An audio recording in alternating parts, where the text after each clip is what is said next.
All right, Ashville, North Carolina. Beautiful Amazing. place. Beautiful. Beautiful. Beautiful food, nice people. Basically, if you like to eat, you come to Asheville and you'll be spoiled for choice. And look at that behind us, the Biltmore Estate. This is 8,000 acres. George Vanderbilt built it. It's an amazing place and a really great tour, self-guided. Yeah, beautiful.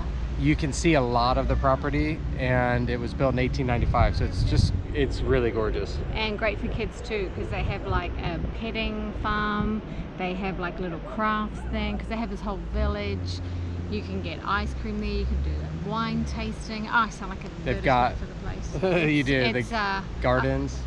Yeah. And then get your tickets at the Mission Hospital at the visitor center. You save 20 bucks a ticket. So Yeah, it's a really good deal. And it's on the way here, so. And kids under 9 and under are free. Yeah. So bring them along. Yeah. And yeah, it's really cool. The grounds are amazing. You can just drive all over, walk everywhere, do trails. It's a really cool place to visit. Definitely well worth the money. And Asheville overall, awesome. We love the little town and the restaurants. Tupelo Honey was our favorite. That was amazing food and service. So Nice little margarita. cool place. Check it out.